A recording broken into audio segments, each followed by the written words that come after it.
Gracias por continuar con nosotros en este programa que lo estamos dedicando al trabajo de la Universidad Técnica Particular de Loja.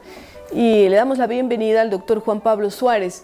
Él es director general de Investigación y Transferencia de Tecnología de la UTPL. Bienvenido a este programa, Juan Pablo.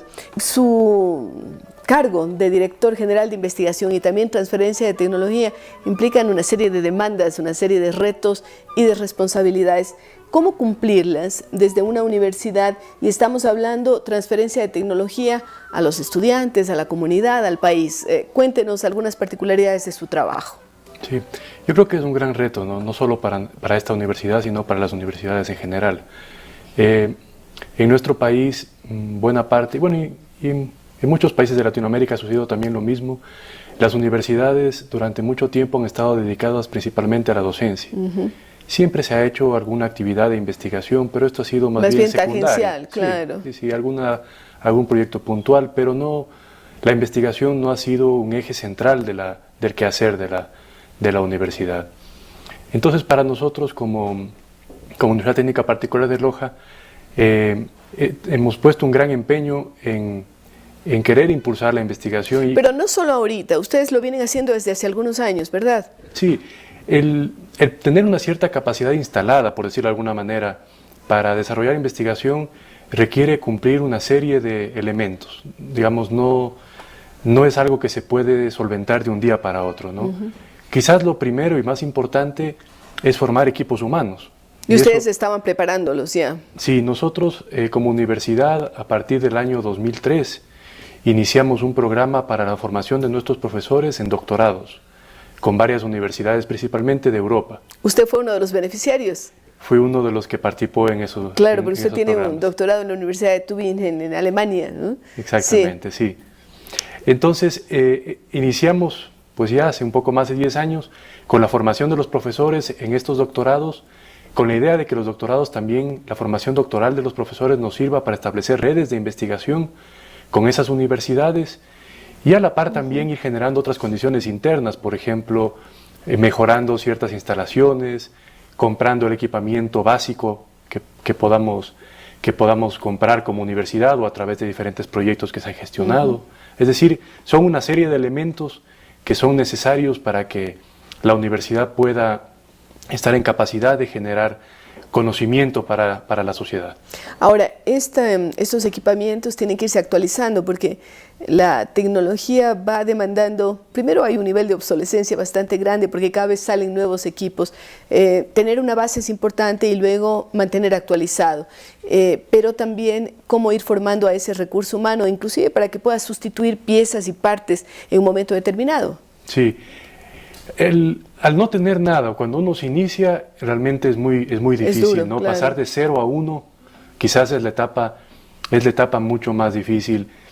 Por todo, incluso si uno tiene una fuente de financiamiento, en nuestro país todavía hay una serie de condiciones generales de la sociedad que no nos permiten, que no nos facilitan el poder tener una capacidad instalada en un tiempo corto. Pongo un ejemplo, es decir, vamos a importar un equipo especializado. Esa importación de ese equipo, por las mismas razones de los proveedores, de la propia demanda nacional, esa importación va a demorar varios meses. Y los costos son muy altos también. Luego, claro, el equipo llega al país, llega a nuestros laboratorios, habrá que esperar semanas, quizás un mes, que venga el técnico para instalarlos. Profesamente a instalarlo. Luego, si aparece algún desperfecto, habrá que esperar otro tiempo más hasta que el técnico vuelva. Es decir, son algunos de los retos que se tienen en este inicio, ¿no? Pero ustedes lo han superado, ese inicio. Hemos tratado de enfocarnos en ciertos temas estratégicos como universidad. Es evidente que nosotros no podemos hacer investigación en temas que requieren equipos altamente especializados y muy costosos. Pongo un ejemplo, quizás hacer una investigación en física y decir que vamos a tener un acelerador de partículas, claro. Pues eso es irreal, ¿no? Algo está fuera de las perspectivas, ¿no? Es irreal, sí. ¿no? Lo mismo pasa incluso en temas de biología molecular, genética.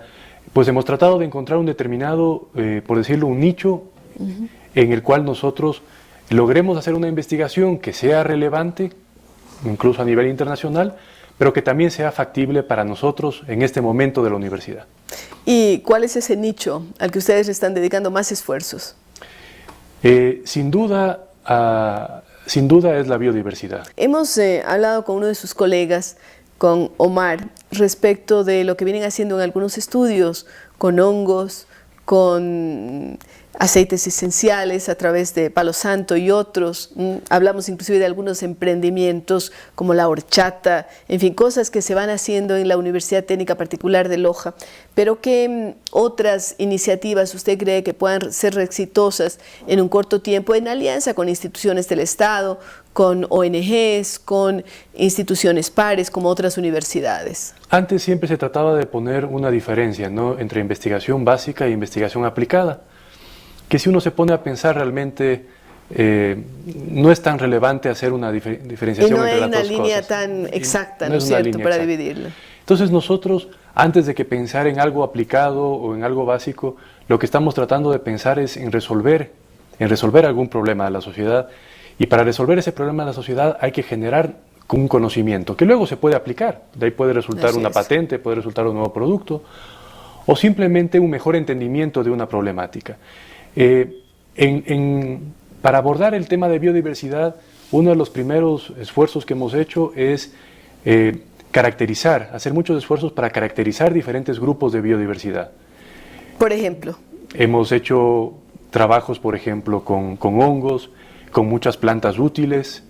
Hemos caracterizado también no solo determinados organismos, sino las interacciones entre varios organismos. Por ejemplo, hay unos trabajos muy interesantes en la Estación Científica San Francisco. Hemos colaborado con un grupo de investigación alemán, donde se ha hecho una investigación muy completa, muchas capas de información sobre el bosque lluvioso de montaña. Yeah.